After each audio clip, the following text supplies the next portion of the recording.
Hello guys, once again welcome back to a new video. ഇന്ന് ഞാനിപ്പോൾ നിങ്ങളുടെ മുമ്പിൽ വന്നിരിക്കുന്ന ഹ്യൂമൻ ക്യാപിറ്റൽ ഫോർമേഷൻ എന്ന് പറഞ്ഞ നമ്മുടെ ചാപ്റ്റർ അല്ലേ. എത്രാമത്തെ ചാപ്റ്ററാണ്? വേറെ ഏതുമല്ല, നമ്മുടെ ഈ പറഞ്ഞ ഇന്ത്യൻ എക്കോണമിയിലെ 5ാമത്തെ ചാപ്റ്റർ. ഈ ചാപ്റ്ററിന് ഷുവറായിട്ട് നിങ്ങൾക്ക് വരാൻ ചാൻസ് ഉള്ള ഒരേ ഒരു ക്വസ്റ്റ്യൻ എന്ന് പറഞ്ഞാൽ ഏറ്റവും ഇമ്പോർട്ടൻ്റ് ആയിട്ട് നിങ്ങൾ പഠിച്ചിട്ടുള്ള കാര്യമാണ് സോഴ്സസ് ഓഫ് ഹ്യൂമൻ ക്യാപിറ്റൽ. എന്താ പറയുക, സോഴ്സസ് ഓഫ് ഹ്യൂമൻ ക്യാപിറ്റൽ ചോദിക്കാറുണ്ട്, അല്ലെങ്കിൽ മനുഷ്യ മൂലധനത്തിൻ്റെ പ്രധാനപ്പെട്ട ഉറവിടങ്ങളെക്കുറിച്ച് ചോദിക്കാറുണ്ട്. വൃത്തിയായിട്ട് അത് പഠിച്ചേക്കുക. എത്ര ഉറവിടങ്ങളുള്ളത്? 5 എണ്ണമാണുള്ളത്. അപ്പോൾ ഈ 5 എണ്ണത്തെക്കുറിച്ചും കൃത്യമായിട്ട് പഠിച്ചേക്കുക. കാരണം പരീക്ഷയ്ക്ക് ഏതെങ്കിലും 2 എണ്ണം തന്നിട്ട് എക്സ്പ്ലെയിൻ ചെയ്യാനോ അല്ലെങ്കിൽ 3 എണ്ണം തന്നിട്ട് എക്സ്പ്ലെയിൻ ചെയ്യാനൊക്കെ രീതിയിലുള്ള ക്വസ്റ്റ്യൻ വരാം. ഒന്നുകിൽ 5 മാർക്ക് അല്ലെങ്കിൽ 4 മാർക്കിന് എന്ത് ചെയ്യാം, ഈ ക്വസ്റ്റ്യൻ എക്സ്പെക്ട് ചെയ്യട്ടോ. അപ്പോൾ എല്ലാ തവണയും പരീക്ഷയ്ക്ക് ചോദിക്കുന്ന ഒരു ചോദ്യമാണ്, നിർബന്ധമായിട്ടും പഠിച്ചേക്കുക. മക്കളെ, ചോദ്യത്തിൻ്റെ ഉത്തരമായിട്ട് നിങ്ങൾ ഇതിൻ്റെ സോഴ്സസ് ഓഫ് ഹ്യൂമൻ ക്യാപിറ്റൽ അല്ലെങ്കിൽ മാനവ മൂലധനത്തിൻ്റെ, മനുഷ്യ മൂലധനത്തിൻ്റെ പ്രധാനപ്പെട്ട ഉറവിടങ്ങളിൽ ഒന്നാമതായിട്ട് വരേണ്ടത് എന്താണ്? നമുക്ക് വിദ്യാഭ്യാസത്തിൽ കുറേ നിക്ഷേപങ്ങൾ നടത്തണം. അപ്പോൾ എന്താ വേണ്ടത്? വിദ്യാഭ്യാസത്തിന് നിക്ഷേപം നടത്തുക. രണ്ടാമതായിട്ട് ആരോഗ്യത്തിൽ അഥവാ ഹെൽത്തിന് നിക്ഷേപം നടത്തുക. മൂന്നാമതായിട്ട് വേണ്ടത് ജോബ് ട്രെയിനിങ്. നോക്കിയാൽ ഈ പറഞ്ഞ തൊഴിൽ പരിശീലനം. ജോബ് ട്രെയിനിങ് എന്ന് പറയുന്നത് തൊഴിൽ പരിശീലനം അല്ലേ. ഇപ്പോൾ ഒരാൾക്ക് ജോലിക്ക് കൃത്യമായ വിദ്യാഭ്യാസം കാര്യങ്ങളൊക്കെ കിട്ടി, അയാൾ കോഴ്സൊക്കെ പാസ്സായി, പക്ഷേ അയാൾക്ക് ജോലി ചെയ്യാൻ അറിയണമെങ്കിൽ എന്ത് വേണം? അത് ജോലി ചെയ്തിട്ടുള്ള പരിശീലനം തന്നെ കിട്ടിയിരിക്കണം. അപ്പോൾ തൊഴിൽ പരിശീലനങ്ങൾ കൊടുക്കാം. നാലാമതായിട്ട് കൃത്യമായിട്ട് മൈഗ്രേഷൻ എന്ന് വെച്ചാൽ കുടിയേറ്റം. ഓക്കെ, ഈ കുടിയേറ്റത്തെ കൃത്യമായിട്ടുള്ള വിവരങ്ങൾ നൽകിക്കൊണ്ടിരിക്കുക. ലാസ്റ്റ് വൺ എന്താ പറഞ്ഞത്? ഇൻഫർമേഷൻ അഥവാ വിവരങ്ങൾ, നോളജ് എന്നൊക്കെ പറയാൻ പറ്റും. അപ്പോൾ കൃത്യമായ വിവരങ്ങൾ നൽകിക്കൊണ്ടിരിക്കുക. ഈ പറഞ്ഞ 5 മേഖലകളിൽ കൃത്യമായിട്ട് നിക്ഷേപങ്ങൾ നടത്താൻ എന്തിനു വേണ്ടത്? നമ്മുടെ ഹ്യൂമൻ ക്യാപിറ്റൽ ഡെവലപ്പ് ചെയ്യാൻ ചെയ്യേണ്ടത്. അപ്പോൾ ഇത് നിങ്ങൾ വൃത്തിയായിട്ട് പഠിച്ചേക്കുക. എന്തൊക്കെ പറഞ്ഞാൽ education, health, job training, migration, information. അപ്പോൾ ഇത് പഠിക്കാൻ ഏറ്റവും എളുപ്പത്തിൽ കോഡുണ്ട്. നമുക്ക് ലൈവിൽ തന്നെ ഞാൻ നിങ്ങൾക്ക് ഡീറ്റെയിൽ ആയിട്ട് ഡിസ്കസ് ചെയ്ത് തരാം. അപ്പോൾ നമുക്ക് നോക്കാം. First of all, first investment ആണിത്. Investment on education. എന്തിനാണ് എഡ്യൂക്കേഷൻ നിക്ഷേപത്തിന്? വേറൊന്നുമല്ല, ഇൻക്രീസിങ് ദെയർ ഫ്യൂച്ചർ ഇൻകം. ഒരാളുടെ ഭാവിയിലുള്ള വരുമാനം വർദ്ധിപ്പിക്കാൻ എഡ്യൂക്കേഷൻ സാധിക്കുന്ന പറഞ്ഞു. അതെന്താ പറയുക? കാരണം നമ്മളിപ്പോൾ ഒരാൾക്ക് വിദ്യാഭ്യാസം കൊടുക്കുമ്പോൾ അയാൾക്ക് നല്ല എഡ്യൂക്കേഷൻ ക്വാളിഫിക്കേഷൻ കിട്ടുന്നു. അതുവഴി അയാൾക്ക് ഉയർന്ന ലെവലുള്ള ജോലി കിട്ടുന്നു, അഥവാ ഹയർ ലെവൽ ജോബുകൾ അദ്ദേഹത്തിന് കിട്ടുന്നു. അതാണ് പറഞ്ഞത്, ഹയർ ലെവൽ ജോബ് ആണെങ്കിൽ ഹയർ ലെവൽ പേയ്മെൻറ്റ് കൂടി ഉണ്ടാവും അല്ലേ. അപ്പോൾ ഒരാൾക്ക് ഭാവിയിൽ കിട്ടുന്ന വരുമാനം വർദ്ധിപ്പിക്കാൻ എന്ത് സഹായിക്കും? ഈ പറഞ്ഞിരിക്കുന്ന വിദ്യാഭ്യാസം സഹായിക്കുന്നുണ്ട്. അപ്പോൾ ഇവിടെ സംഭവിക്കുന്ന ഒരു കാര്യത്തിലുള്ളൂ, നമ്മൾ പറഞ്ഞ പോയിന്റിനെ an educated person get opportunities. നോക്കിയേ, better jobs with higher income. Okay, ഏറ്റവും മികച്ച തൊഴിലവസരങ്ങൾ തന്നെ ഇവർക്ക് ലഭിക്കുന്നുണ്ട്. അതുകൊണ്ട് തന്നെയാണ് നമ്മൾ എഡ്യൂക്കേഷനിൽ നിക്ഷേപങ്ങൾ നടത്തണം എന്ന് പറഞ്ഞത്. അപ്പോൾ എന്ത് ചെയ്യുന്നു? നമ്മുടെ മാൻ പവറും അതേപോലെ തന്നെ ടെക്നിക്കൽ സ്കില്ലൊക്കെ എന്ത് ചെയ്യുന്നു? ഡെവലപ്പ് ചെയ്യാൻ വേണ്ടി. അതോടൊപ്പം വർക്കേഴ്സ് പ്രൊഡക്ടിവിറ്റി. 3 കാര്യങ്ങളാണ് പറഞ്ഞത്.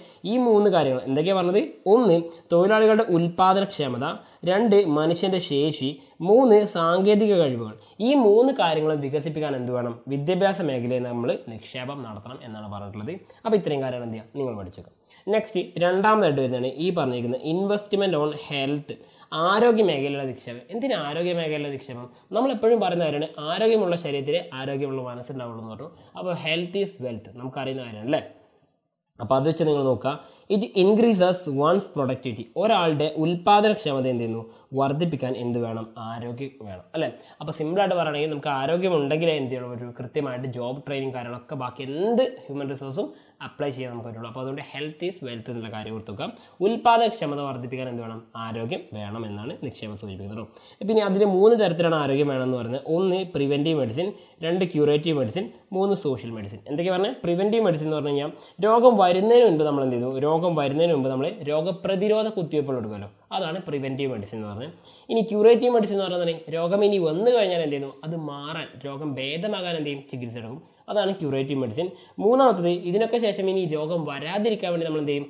മുന്നൊരുക്കങ്ങളായിട്ട് ബോധവൽക്കരണം നടത്തും അല്ലേ. അതാണ് സോഷ്യൽ മെഡിസിൻ എന്ന് പറയുന്നല്ലോ. അപ്പോൾ നോക്കിക്കോളൂ, preventive medicine, curative medicine, social medicine അഥവാ വാക്സിനേഷൻ കൊടുക്കുക, അസുഖ സമയത്ത് മെഡിക്കൽ ഇടപെടൽ നടത്തുക, ആരോഗ്യ സാക്ഷരത വ്യാപനം. ഈ 3 കാര്യങ്ങളാണ് ഇവിടെ സൂചിപ്പിക്കുന്നത്. അതിൻ്റെ കൂടെ പറയുന്ന മറ്റൊരു ഇമ്പോർട്ടൻ്റ് ആയിട്ടുള്ള ടൈം കൂടിയാണ് ഗുഡ് സാനിറ്റേഷൻ ഫെസിലിറ്റീസ്. എന്ന് വെച്ചാൽ കൃത്യമായ ശുചീകരണ സംവിധാനങ്ങൾ, ടോയ്ലറ്റുകളൊക്കെ ഉറപ്പുവരുത്തുക എന്ന് പറയുന്നത്. അതുപോലെ availability of clean drinking water, കുടിവെള്ള സംവിധാനങ്ങൾ എന്ത് ചെയ്യുക? ഉറപ്പുവരുത്തുന്നതൊക്കെയാണ് ഇതിൻ്റെ ഭാഗമായിട്ട് വരുന്നത് കേട്ടോ.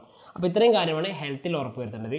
നെക്സ്റ്റ് നമുക്ക് നോക്കാനുള്ള 3ാമത്തെ സോഴ്സ് എന്ന് പറയുന്നത് ഇൻവെസ്റ്റ്മെൻറ്റ് ഓൺ ജോബ് ട്രെയിനിങ് ആണ്. തൊഴിൽ പരിശീലനം കൊടുക്കാം. ഈ ജോബ് ട്രെയിനിങ് എന്താ? ഒരാൾക്ക് എഡ്യൂക്കേഷനും കിട്ടി, ഹെൽത്തും കിട്ടി, ഇനി അയാൾക്ക് വേണ്ടത് എന്താണ്? ജോബ് ട്രെയിനിങ്, തൊഴിൽ പരിശീലനമാണ് വേണ്ടത്. അപ്പോൾ 2 രീതിയിലാണ് ട്രെയിനിങ് ഉള്ളത്. 1, 2. ഒന്നാമത്തെ ഏതാ പറഞ്ഞത്? ഒരു സ്കിൽഡ് ലേബർ എന്ന് വെച്ച് കഴിഞ്ഞാൽ ഒരു കമ്പനിയിൽ ഏറ്റവും കഴിവുള്ള ഒരു ലേബർ ഉണ്ടാവും, നല്ലപോലെ എക്സ്പീരിയൻസ് ഉള്ള ആളുണ്ടാവും. അയാളുടെ കീഴിൽ തന്നെ ജോലിക്ക് വിടുന്നതിനാണ് എന്താ പറയുക? സ്കിൽഡ് ലേബറിൻ്റെ കീഴിൽ ജോലിക്ക് വിടുക എന്ന് പറഞ്ഞത്. ഇനി രണ്ടാമത്തേന് ഓഫ് ക്യാമ്പസ് ട്രെയിനിങ്. ക്യാമ്പസിന് പുറത്ത് തന്നെ ട്രെയിനിങ് കൊടുക്കുകയാണ്. എന്ന് വെച്ച് കഴിഞ്ഞാൽ നമ്മുടെ സ്ഥാപനത്തിൻ്റെ ഉള്ളിലല്ല, അതിനെ പുറത്ത് കൊണ്ടുപോയിട്ട് ആളുകൾക്ക് പരിശീലനം കൊടുക്കുന്നതിന് ഓഫ് ക്യാമ്പസ് ട്രെയിനിങ് എന്ന് പറഞ്ഞത്. അപ്പോൾ ജോലിയിൽ പരിശീലനം കൊടുക്കുന്ന 2 രീതിയിലാണ് പറഞ്ഞു. ഒന്ന് ഈ പറഞ്ഞിരിക്കുന്ന അവിടെ ഏറ്റവും സ്കിൽഡ് ആയിട്ടുള്ള ലേബറുടെ മേൽനോട്ടത്തിൽ, 2 ക്യാമ്പസിൻ്റെ പുറത്തുകൊണ്ടായിട്ടുള്ള പരിശീലനം എന്ന് പറഞ്ഞു. ഇതെന്ത് ചെയ്യുന്നു, സിമ്പിളായിട്ട് പറയുകയാണെങ്കിൽ നമ്മുടെ കമ്പനിയുടെ എന്ത് ചെയ്യുന്നു, അല്ലെങ്കിൽ ഒരു പ്രൊഡക്ഷൻ യൂണിറ്റിൻ്റെ പ്രൊഡക്ടിവിറ്റി, അവിടെയുള്ള പ്രൊഡക്ടിവിറ്റി എന്ത് ചെയ്യുന്നു, വർദ്ധിപ്പിക്കാൻ വേണ്ടി സഹായിക്കുന്നുണ്ട്. ഓക്കെ, നമ്മുടെ ഉൽപ്പാദനക്ഷമത വർദ്ധിപ്പിക്കാൻ വേണ്ടി സഹായിക്കുന്നു. അതുകൊണ്ട് തന്നെ എന്ത് ചെയ്യണം, ഈ പറഞ്ഞിരിക്കുന്ന കമ്പനികൾ എന്ത് ചെയ്യണം, മിനിമം ഈ പറഞ്ഞിരിക്കുന്ന ജോബ് ട്രെയിനിങ്ങിന് കൊടുത്തിരിക്കണം. ഓക്കെ, നെക്സ്റ്റ് നമുക്ക് നോക്കാനുള്ളത് 4-ാമത്തെയാണ് മൈഗ്രേഷൻ എന്നാണ് പറയുക. എന്ന് വെച്ചാൽ തന്നെ കുടിയേറ്റം എന്ന് പറയുന്നത്. എന്താ കുടിയേറ്റം എന്ന് പറഞ്ഞാൽ, നമുക്കറിയുന്നൊരു കാര്യമുണ്ട്, ഇപ്പോൾ നമുക്ക് നല്ല എഡ്യൂക്കേഷൻ കിട്ടി, നല്ല ഹെൽത്ത് ഉണ്ട്, നല്ല ജോബ് ട്രെയിനിങ് ഒക്കെ കിട്ടി, പക്ഷെ നമ്മുടെ നാട്ടിൽ ജോലിയില്ല. അവിടെ നിന്നിട്ട് വല്ല കാര്യമുണ്ടോ? ഒരു കാര്യമില്ല അല്ലേ? അപ്പോൾ എന്തിനും ജോലിയുള്ള സ്ഥലത്തേക്ക് നമ്മൾ കുടിയേറ്റം നടത്തണം, അഥവാ മൈഗ്രേറ്റ് ചെയ്യണം. അതാണ് ഇവിടെ സൂചിപ്പിക്കുന്നത്. Search for better living standard, ഏറ്റവും മികച്ച ജീവിത നിലവാരം ഉള്ള, അല്ലെങ്കിൽ ജോലിക്ക് വേണ്ടിയിട്ട്, നമുക്കറിയുന്ന ജീവിത നിലവാരത്തിന് വേണ്ടിയിട്ട്. അതുപോലെ അൺഎംപ്ലോയ്മെൻറ്റ്, ഇത് രണ്ടുമാണ് എന്തിന് കാരണമാകുന്നത്, ഈ പറഞ്ഞിരിക്കുന്ന മൈഗ്രേഷൻ, കുടിയേറ്റത്തിൻ്റെ പിന്നിലെ പ്രധാനപ്പെട്ട കാരണം എന്ന് പറയുന്നത് ഇത് രണ്ടുമാണ്. നോക്കി, ഒന്നാമത്തെ മെച്ചപ്പെട്ട ജീവിത രീതി, മറ്റൊന്ന് തൊഴിലില്ലായ്മ. ഈ 2 പ്രശ്നങ്ങൾ പരിഹരിക്കാൻ വേണ്ടിയിട്ടാണ് എന്ത് ചെയ്യുന്നത്, ആളുകൾ കുടിയേറ്റം നടത്തുന്നത്. അപ്പോൾ നോക്കാം, എവിടെ സാധാരണ കുടിയേറ്റം നടക്കാറില്ലേ? Rural areas to urban areas എന്ന് വെച്ച് കഴിഞ്ഞാൽ ഗ്രാമത്തിൽ നിന്നും ജനങ്ങൾ എന്ത് ചെയ്യും, നഗരത്തിലേക്ക് കുടിയേറ്റം നടത്തും. കാരണം അവിടെ മെച്ചപ്പെട്ട ജീവിത നിലവാരങ്ങൾ ലഭിക്കാറുണ്ട് അല്ലേ?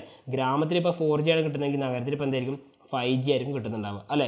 അതുപോലെ മികച്ച ആരോഗ്യ സൗകര്യങ്ങളും അവിടെ ഉണ്ടായിരിക്കും. ജസ്റ്റ് ഒന്ന് നോക്കിക്കണേ.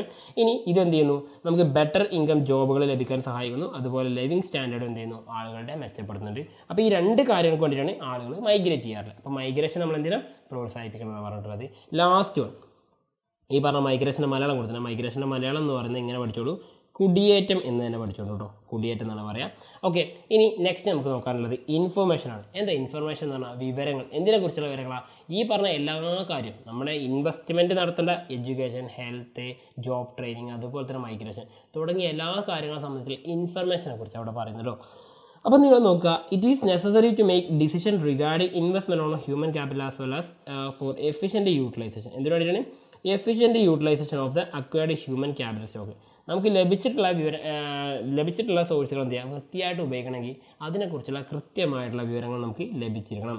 ഇൻഫർമേഷൻ എന്ന് പറയുന്നത് അപ്പോൾ എന്താണ്, നെസസറി ആണെന്ന് നമുക്ക് മനസ്സിലായി. അപ്പോൾ നോക്കിക്കോളൂ, മനുഷ്യ മൂലധനത്തിലെ നിക്ഷേപങ്ങളെ സംബന്ധിച്ച തീരുമാനങ്ങൾ എടുക്കുന്നതിനും അതുപോലെ തന്നെ എടുക്കുന്ന മനുഷ്യ മൂലധന സ്റ്റോക്കിൻ്റെ കാര്യക്ഷമമായ വിനിയോഗത്തിനും. എന്താണ് കാര്യക്ഷമമായ വിനിയോഗം? അതുപോലെ തന്നെ എന്താണ് തീരുമാനങ്ങൾ എടുക്കാൻ എന്ത് വേണം, ഈ പറഞ്ഞിരിക്കുന്ന നമ്മൾ പറഞ്ഞു വെച്ച എന്ത് വേണം, വിവരങ്ങൾ ആവശ്യമാണ്. ഓക്കെ, അപ്പോൾ തൊഴിൽ, വിപണി, വിദ്യാഭ്യാസം, ആരോഗ്യം തുടങ്ങിയവയുമായിട്ട് ബന്ധപ്പെട്ട എല്ലാ വിവരങ്ങളും നമ്മൾ എന്തിനും സമ്പാദിക്കുന്നതിനുള്ള ചിലവുകൾ നമ്മൾ എന്തിനും ഇവിടെ ഉൾപ്പെടുന്നുണ്ട്. അപ്പോൾ സിമ്പിളായിട്ട് പറഞ്ഞ മക്കൾ ഇത്രയേ ഉള്ളൂ. നമ്മൾ പറഞ്ഞു വെച്ചാൽ എഡ്യൂക്കേഷൻ വേണം, ഹെൽത്ത് വേണം, ജോബ് ട്രെയിനിങ് വേണം, അതുപോലെ തന്നെ മൈഗ്രേഷൻ വേണം, ആൻഡ് ഫൈനലി നമ്മൾ പറഞ്ഞു വെച്ചാൽ ഇൻഫർമേഷൻ. ഇത്രയും കാര്യങ്ങൾ ഉണ്ടെങ്കിൽ എന്തേ ഉള്ളൂ, ഹ്യൂമൻ ക്യാപിറ്റലിൻ്റെ സോഴ്സുകളായിട്ട് മാറുള്ളൂ എന്നുള്ള കാര്യം ഓർത്ത് നോക്കുക. ഓക്കെ, വൃത്തിയായിട്ട് എന്ത് ചെയ്യുക, ഇത് പഠിക്കുക. വീണ്ടും പുതിയൊരു ചോദ്യമായിട്ട് കാണുന്നതായിരിക്കും. Once again it's myself Sabeen signing out from Eduboard. Happy learning all. By.